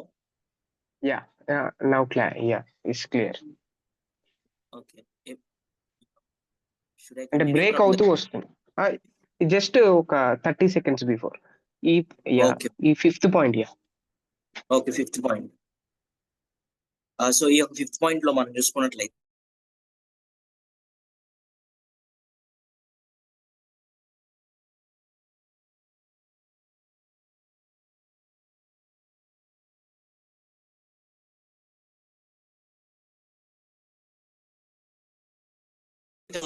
మనం అర్థం చేసుకోవాలనుకుంటే ఎలా అర్థం చేసుకోవాలి అనే యొక్క మీ ఆలోచన మీకు ఉన్నట్లయితే, ఒకవేళ మీరు అటు విధంగా మీరు చదవాలని ఆశపడుతుంటే, ఒకవేళ ఆలోచన చేస్తుంటే, మొట్టమొదటిగా చారిత్రక నేపథ్యం ఏంటో, ఎటువంటి హిస్టారికల్ కాంటెక్స్ట్ లో ఈ పత్రికలు రాయబడ్డాయి.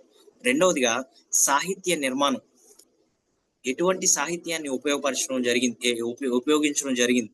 నేను చెప్పినట్లుగా ఇందాక సువార్తలో అన్ని ఒకలా రాసి ఉన్నట్లయితే, ఒక సాహిత్యంతో రాసినట్లయితే, ఆ యోహాను సువార్త ఒక సాహిత్యంతో రాసినట్లయితే, పౌలు గారు రాసిన పత్రికలు ఇంకొక సాహిత్యంతో, అదే గ్రీక్ భాష అయినప్పటికీ కూడా చాలా ప్రత్యేకమైన భాషలో పదజాలాన్ని వాడుతూ, వాటితో ఆ దేవుని యొక్క మాటల్ని వ్యక్తపరుస్తూ, దైవ ప్రేరణతో ఆ యొక్క మాటల్ని తెలియజేయడానికి వారు ఆలోచన చేస్తా ఉన్నప్పుడు ఆ సాహిత్య నిర్మాణం ఏముందో కూడా మనం తెలుసుకోవాలి.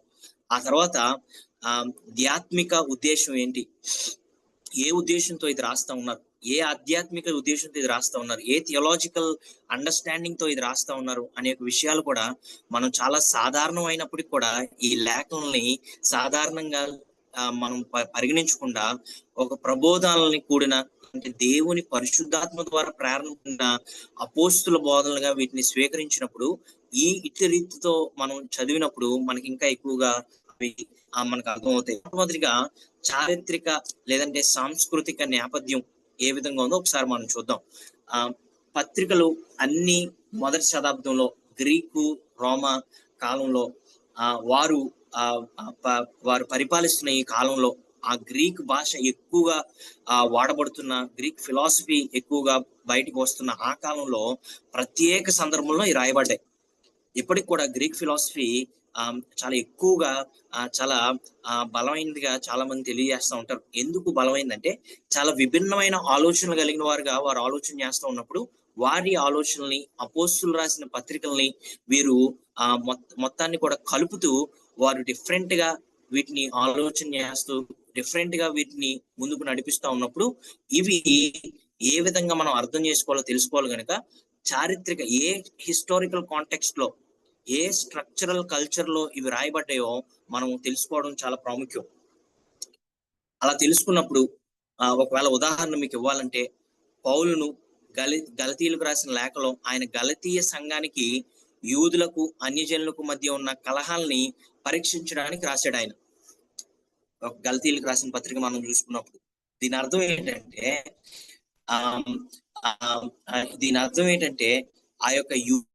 ఆ యొక్క అన్యజనులకి, జెంటైల్స్కి, జ్యూస్ కి జరుగుతున్న కలహాల్లో రెండవ దేవాలయం గురించి సెకండ్ టెంపుల్ జుడైజం అని అంటారు. అటువంటి పరిస్థితుల్లో హెలెనిస్టిక్ సామాజిక ధోరణుల గురించి అవగాహన చాలా అవసరంగా ఆ చారిత్రక, ఆ హిస్టారికల్ కాంటెక్స్ట్ లో ఆ యొక్క గలతీయులకు రాసిన పత్రిక అయితేనేమి, కొన్ని పత్రికలు అయితేనేమి అవి రాయబడడం జరిగింది. అందువల్ల వచనాల్ని చదువుతూ ఉన్నప్పుడు అది కళాతీత సత్యంగా కాకుండా ఆ పరిస్థితికి స్పందనగా రాయపాటిగా మనం చూడాలి. కొన్ని మనము లిటరల్ గా మనం తీసుకుంటూ ఉంటాం. లిటరల్ గా మనము ప్రతిసారి తీసుకోకుండా అవి హిస్టారికల్ కాంటెక్స్ట్ లో ఏ విధంగా రాయబడి ఉన్నాయో, వారి యొక్క స్పందన ఏ విధంగా ఉందో, వారికి ఆ టైంలో కావలసిన స్పందన ఏ విధంగా మనం చదివినప్పుడు దాన్ని మనకున్న కాంటెక్స్టులైజ్ చేస్తూ దాన్ని ఏ విధంగా మనము వాక్యంలో దాన్ని మనం తీసుకోవాలో మనం తెలుసుకోవాలి. ఉదాహరణకి మనం చూసుకున్నట్లయితే మొదటి రాసిన పత్రికలో 5వ అధ్యాయం చూసుకున్నట్లయితే సంఘ శాస్త్రాన్ని మాట్లాడుతుంటాం. ఒక ప్రత్యేక పాపం గాని ప్రత్యుత్తరంగా అది రాయబడి ఉంది. 5వ అధ్యాయం మొదటి కొరింథీయులకు రాసిన 5వ అధ్యాయం మనం చూసుకున్నప్పుడు ఆ విధంగా మనకు అర్థం అవుతూ ఉంటది. ఇక్కడ మనం మరొక ముఖ్యాంశాన్ని మనం అర్థం చేసుకోవాలి. అదేంటంటే ఆ ప్రారంభ క్రైస్తవులు ప్రభు క్రీస్తు త్వరలో తిరిగి రావడాన్ని ఆశించేవారు.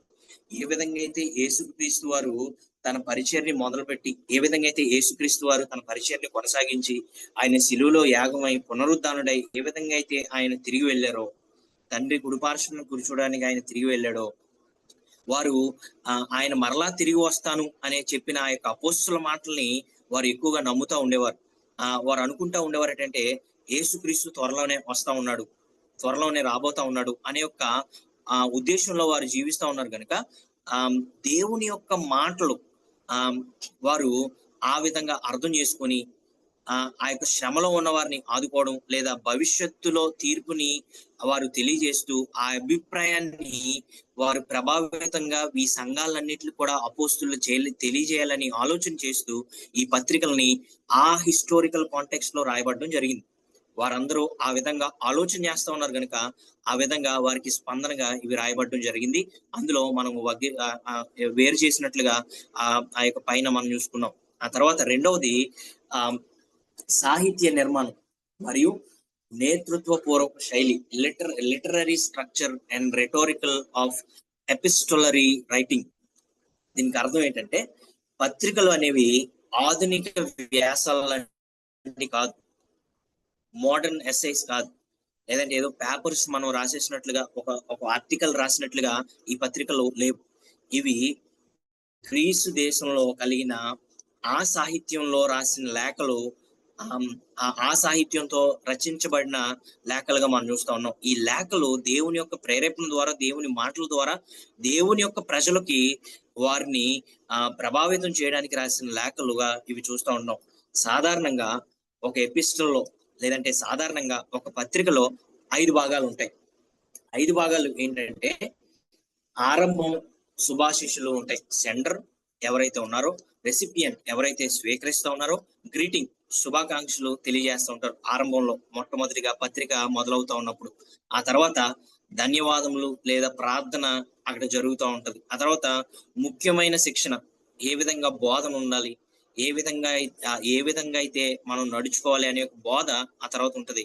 ఆ తర్వాత ప్రయోజనమైన ఆచరణ పాఠాలు, ఇందాక తెలియజేసినట్లుగా పారనైసిస్ అనే ఒక గ్రీక్ పదాన్ని ఇక్కడ వాడినట్లుగా మనం చూస్తా ఉన్నాం. అదేంటంటే ప్రయోజనమైన ఆచారాలు ఏవైతే ఉన్నాయో అవి పాఠాలుగా సంఘాలు ముందుకు తీసుకువెళ్ళాలి, వాటిని ఆచరించాలి అనే ఒక విషయాల్ని తెలియజేస్తూ ఉంటారు. ఆ తర్వాత ముగింపులో ఆశీర్వాదాన్ని మనం చూస్తూ ఉంటాం. పౌలు గారు తను అనేకమైన లేఖల్లో ఇదే నమూనాన్ని అనుసరించారు.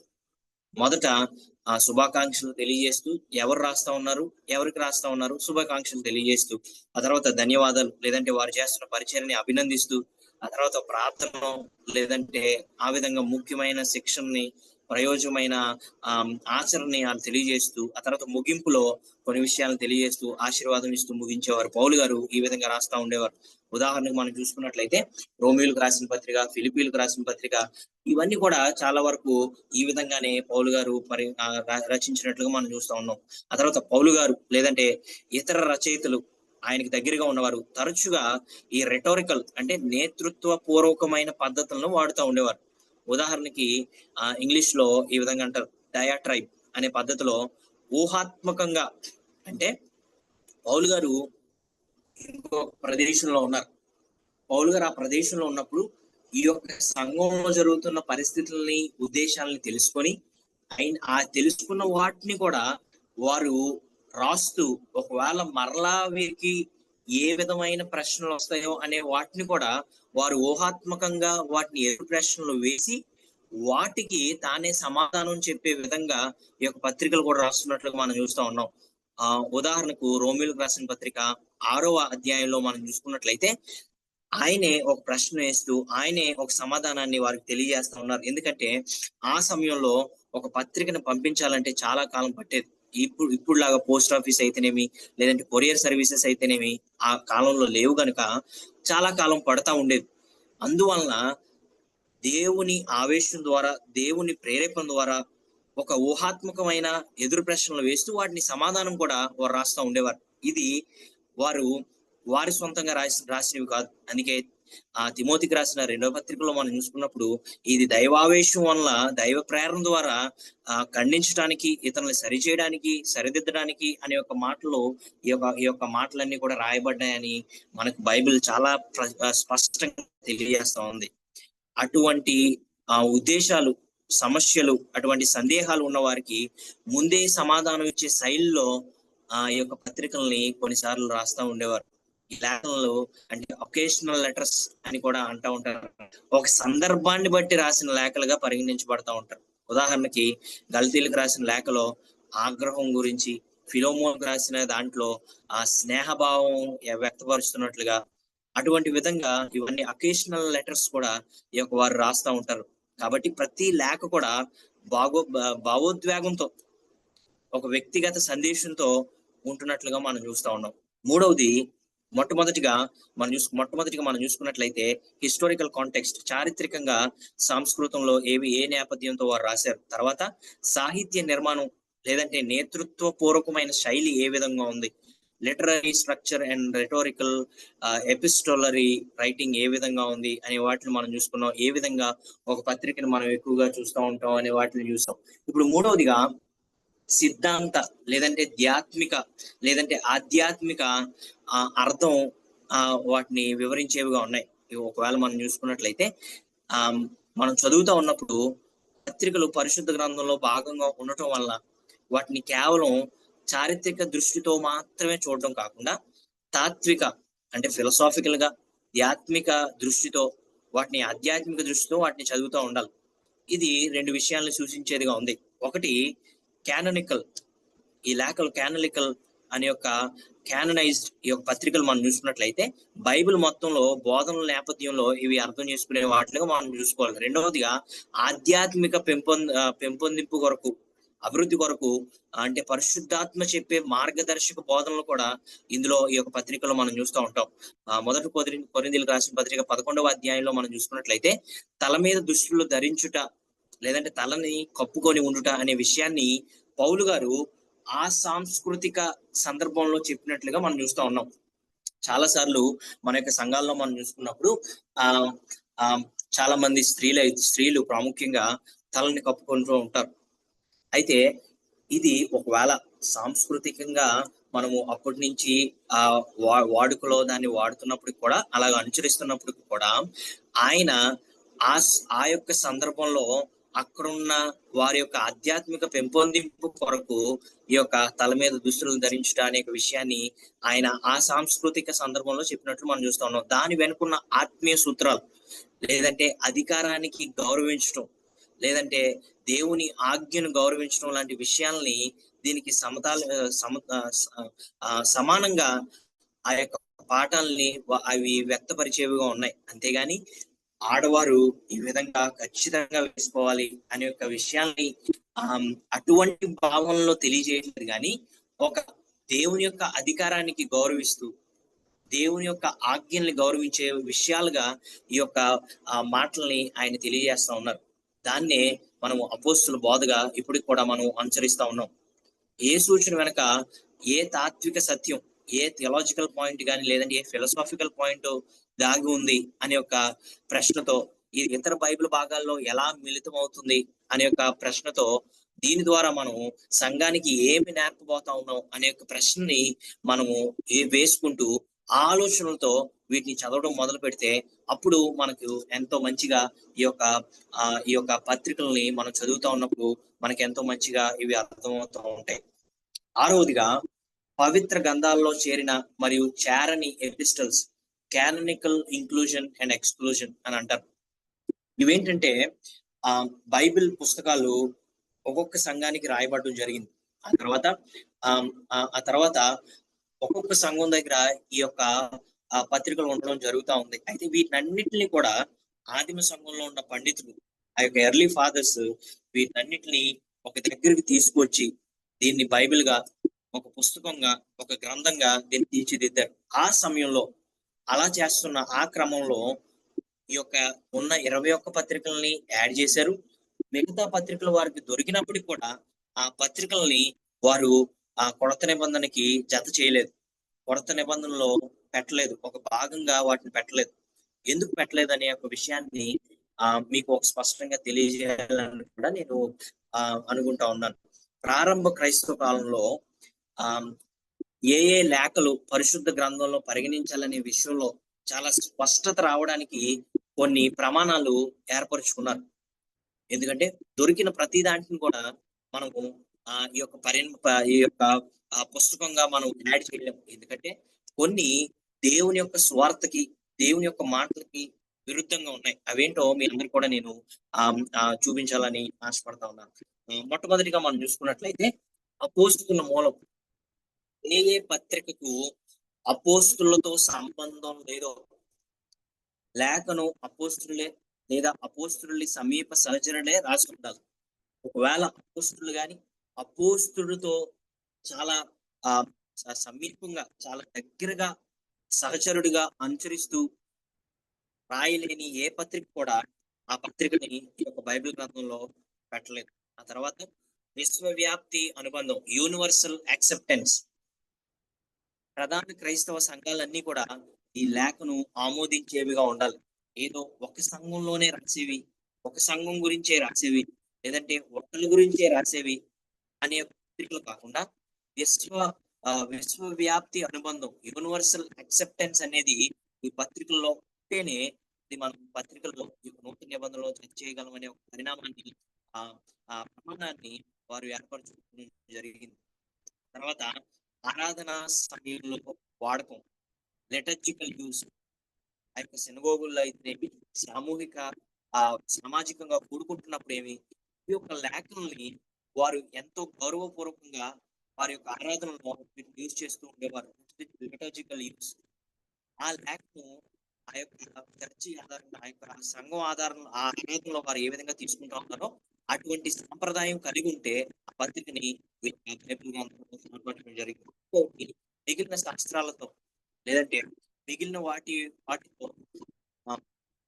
సారూప్యత, ఇంకో పత్రికతో వ్యత్యాసంగా ఉందా, భిన్నంగా ఉందా, లేదంటే ఏ సువార్త అయితే ఇక్కడ ఉందో, ఏ యొక్క ఆచరణ చేయాలని ఉందో, ఏ యొక్క మాటలు ఉన్నాయో, క్రీస్తు కొరకు ఏ విధంగా రాశారు, అదే మిగతా యొక్క పత్రికల్లో కూడా అదే విధంగా ఉందో లేదో తెలుసుకున్నప్పుడు మాత్రమే దాన్ని చాలా పరిశోధించిన తర్వాత మాత్రమే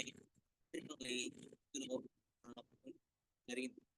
ఏవైతే భిన్నంగా ఉంటాయి, అలా ప్రత్యేకంగా పత్రికకి, ఇంకో పత్రికకి, లేదంటే అపోస్తులు రాసిన పత్రికకి, అపోస్తులు రాయలేని పత్రికకి ఏ విధంగా ఉంటాయో ఆ పత్రికలన్నింటినీ పరిశోధించి వేరుపరిచి ఏవైతే యేసుక్రీస్తు వారి మాటలైతేనేమి, ఒకే దగ్గర ఒకేలాగా ఆ ప్రమాణంతో ఎన్నో పత్రికలు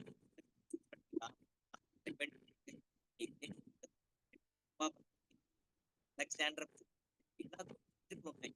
పత్రికల్ని ఎందుకు బైబిల్లో పొందుపరచలేదంటే ఈ 4 ప్రమాణాలు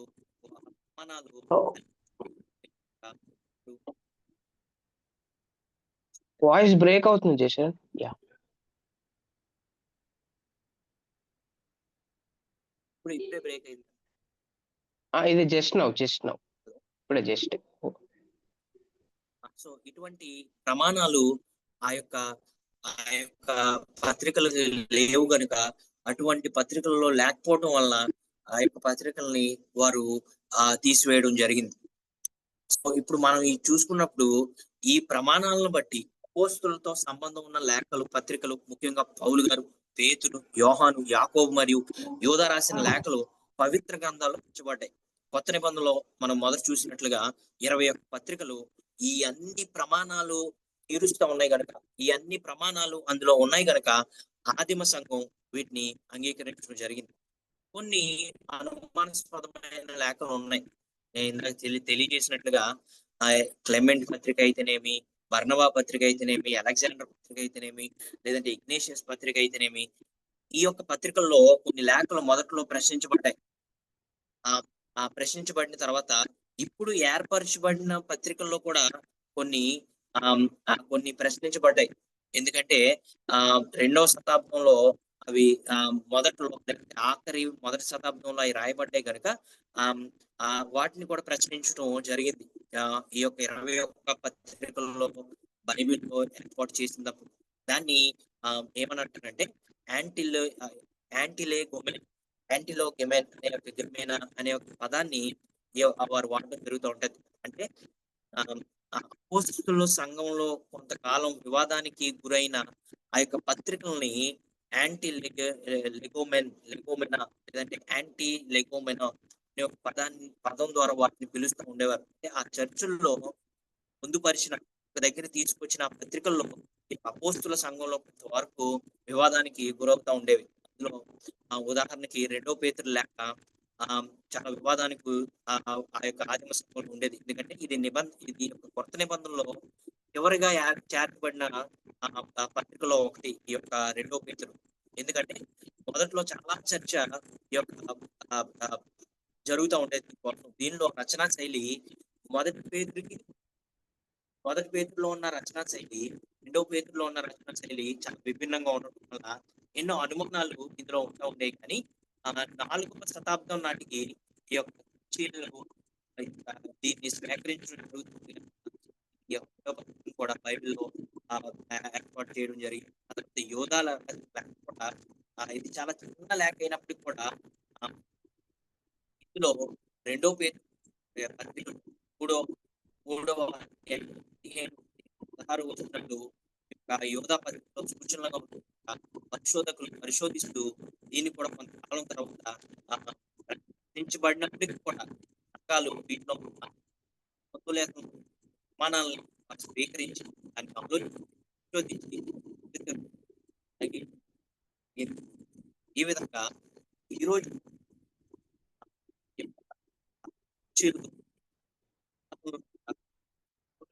Yeah, still voice breaking, Jishrin.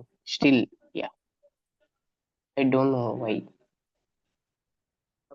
5th point ఈ యొక్క లాస్ట్ పాయింట్ నుంచి అలానే ఉందా లేదంటే జస్ట్ అంటే జస్ట్ 5 seconds బిఫోర్. సో ఈ విధంగా మనం చూసుకున్నప్పుడు ఈ యొక్క 2వ పేతురు పత్రిక అయితేనేమి యూదా పత్రిక అయితేనేమి చాలా లేట్ గా వీటిని అంగీకరించడం లేదంటే వాటిని చేర్చడం జరిగిందనమాట. ఎందుకు ఈ విధంగా చేర్చడం జరిగిందంటే అవి కొన్ని విషయాల్లో కొన్ని ఆదిమ సంఘాలు వాటిని ప్రశ్నించడం వల్ల ఆ యొక్క చర్చుల్లో అవి పరిశోధించబడి ఏవైతే కామన్ పాయింట్స్ వేరే వాటిలో ఇవి ఉన్నాయేమో అని చూసుకుంటూ వాటిని పొందుపరచడం జరిగింది. మనం ఇప్పుడు వరకు కూడా చాలా విషయాల్ని ఇప్పుడు వరకు మనం చూసుకున్నాం. మొట్టమొదటిగా పత్రికలు అంటే ఏమిటి, ఎపిస్టల్స్ అంటే ఏంటి, ఎపిస్టోలే అనే ఒక గ్రీక్ భాష నుంచి మనం చూసుకున్నాం. ఆ తర్వాత ఇంకొంచెం ముందుకు వెళ్ళినప్పుడు ఇవి ఫస్ట్ హ్యాండ్ ఇన్ఫర్మేషన్ గా ఈ పత్రికలు ఉన్నాయి కనుక ఈ నూతన గ్రంథంలో, పరిశుద్ధ గ్రంథంలో, పవిత్ర గ్రంథంలో వీటిని పొందుపరచడం జరిగింది. ఈ యొక్క పత్రికలు నైతికతను, ఆ తర్వాత నైతికమైన జీవితం ఎలా జీవించాలి, సంఘంలో జీవితాన్ని ఎలా జీవించాలి అనే అంశాలని మార్గదర్శకంగా ఉన్నాయనే విషయాలను మనం చూసాం. ఉదాహరణకు జస్టిఫికేషన్ బై ఫెయిత్, విశ్వాసం ద్వారా సమర్థన ఎలా పొందుకుంటాం, సంఘ స్వరూపం ఎలా ఉండాలి, విశ్వాసం అంటే ఏంటి, కృప అంటే ఏంటి, అటువంటి విధానాలని మనం చూసాం. ఆ తర్వాత పత్రికలు లేదంటే పత్రికలుగా ఎందుకు రాయబడ్డాయి అనే విషయాలను మనం చూసాం. మొదటి శతాబ్దంలో దూర ప్రాంతంలో ఈ యొక్క అపోస్తులు ఉండటం వల్ల, వారికి భద్రత లేకపోవడం వల్ల ప్రయాణం చాలా నెమ్మదిగా కొనసాగుతూ ఉంటది కనుక ఈ పత్రికల్ని వారు ఉపయోగిస్తూ సంఘాలకి పత్రికలుగా దేవుని మాటల్ని రాస్తూ ఉండేవారు. ఆ తర్వాత పౌలు రాసిన అనేక పత్రికలు ఈ విధంగా ఆయన వేరొక చోటుండి ఈ యొక్క వేరొక చోటికి సంఘానికి రాసినట్లుగా మనం చూస్తూ ఉన్నాం. ఆ తర్వాత ఈ యొక్క పత్రికలు ఆ యొక్క స్థానిక సంఘంలో ఏవైతే సమస్యలు ఉన్నాయో, ప్రశ్నలు ఉన్నాయో వాటికి ప్రతిస్పందనగా ఈ యొక్క పత్రికలు రాసినట్లుగా మనం చూస్తూ ఉన్నాం. ఆ తర్వాత టైప్స్ ఆఫ్ ఎపిస్టల్స్, లేఖల్లో ఎటువంటి రకాలు ఉన్నాయి అనే విషయాన్ని మనం చూసాం. పౌలైన్ ఎపిస్టల్స్, మొట్టమొదటిగా పౌలు రాసిన పత్రికలు, అనే వాటిని చూసాం. అందులో 13 పత్రికలు పౌలు గారి పేరుకి ఆమోదించడం జరిగింది. అందులో 7 స్వయంగా ఆయనే రాసినట్లుగా, ఆ తర్వాత మిగతావి ఆయన యొక్క అనుచరులు రాసినట్లుగా మనం చూసాం. ఆ తర్వాత రెండవదిగా జనరల్ ఆర్ క్యాథలిక్ ఎపిస్టల్స్, సాధారణ పత్రికలు ప్రపంచవ్యాప్తంగా క్రైస్తవుల కొరకు సామాజికంగా సామూహికంగా కూడుకున్నప్పుడు అందరి కొరకు రాసిన పత్రికలను మనం చూసాం. అందులో 7 పత్రికలు, యాకోబు పత్రిక 1, 2, పేతురు, ఆ తర్వాత 1వ పత్రిక, 2వ పత్రిక, 3వ పత్రిక, యోహాను రాసిన పత్రికలు, ఆ తర్వాత యోధా పత్రికని మనం చూసాం. ఈ యొక్క పత్రికల్లో ఎందుకు రాయబడ్డాయంటే కష్టాల్లో విశ్వాసంతో జీవించడం ఎలాగా, నిజమైన నమ్మకాన్ని కార్యాల్లో చూపించడం ఎలాగా, వికృత బోధనల్ని ఖండించడం ఎలాగా, అబద్ధ బోధనల్ని ఖండించడం ఎలాగా, సత్యమైన క్రీస్తు సిద్ధాంతాన్ని నిలుపుకోవటం ఎలాగా అనేక విషయాల్ని ఈ యొక్క పత్రికలు వెలువరిస్తా ఉన్నాయని అనేక విషయాలను మనం చూసాం. ఆ తర్వాత పాస్టరల్ ఎపిసోడ్స్, సేవా పరిచర్య కొరకు, సంఘం కొరకు రాసిన పత్రికలు ఎలాగ సంఘాన్ని ముందుకు తీసుకువెళ్ళాలి, ఎలాగ నిర్వహించాలి, ఎలా నాయకత్వం యొక్క బాధ్యతలను స్వీకరించాలి, ఎలా ఇవ్వాలి, బోధన గురించి, అపవిత్రమైన బోధన గురించి ఈ యొక్క పాస్టరల్ ఎపిసోడ్స్ లో పత్రికల్లో తెలియబడి ఉన్నాయని మనం చూసాం. ఆ తర్వాత 4వదిగా ఎపోక్రిఫల్ ఆర్ నాన్ క్యానికల్ ఎపిస్టల్స్,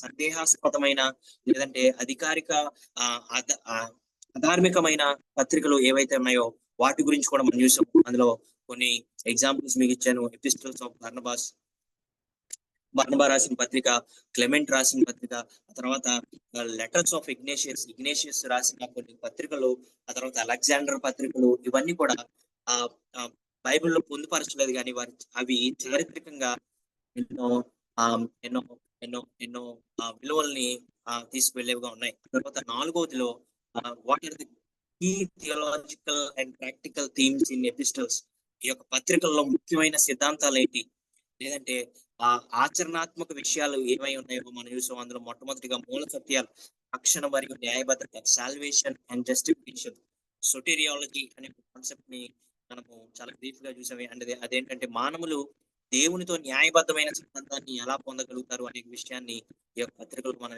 ఎక్కువగా మనం చూస్తూ ఉన్నాం. ఆ తర్వాత రెండవది సంఘ సిద్ధాంతం మరియు సంఘ స్వరూపం, ecclesiology and church structure and life ఏ విధంగా ఉండాలో అనేక విషయాన్ని మనం చూసాం. ఆ తర్వాత అంత్యకాలం గురించి ఈ యొక్క పత్రికలు తెలియజేస్తూ ఉన్నాయని, ఎండ్ టైమ్స్ గురించి, ఎస్కాలజీ అనే కాన్సెప్ట్ గురించి ఇవన్నీ తెలియజేస్తూ ఉన్నాయని మనం చూసాం. తర్వాత 4వదిగా నైతిక ఆచరణ మరియు క్రీస్తుని వెంబడిస్తున్న జీవితం ఏ విధంగా ఉండాలి, ethical living and Christian living అనే అంశాల గురించి మనం చూసాం. తర్వాత ఐదవదిగా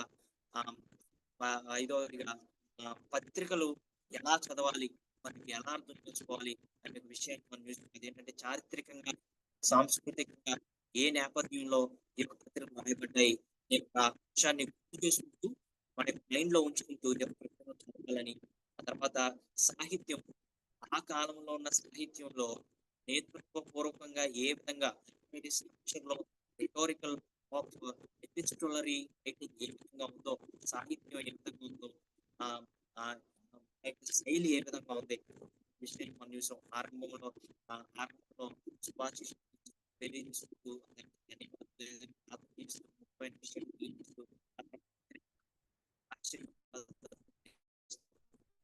విషయాల్ని తర్వాత సిద్ధాంతాలు ఏంటి, విద్యాత్మిక అటువంటి అండర్స్టాండింగ్ లో వాయిస్ బ్రేక్ అవుతుంది జశ్వరన్ అనే ఒక విషయాన్ని మనం చూసాం.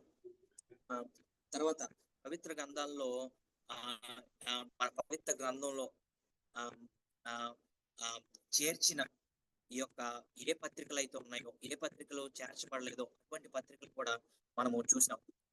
పోస్టులు ఎటువంటి ప్రమాణాలు ఈ యొక్క పత్రికలని ఎంచేటప్పుడు ఆ యొక్క ఆదిమ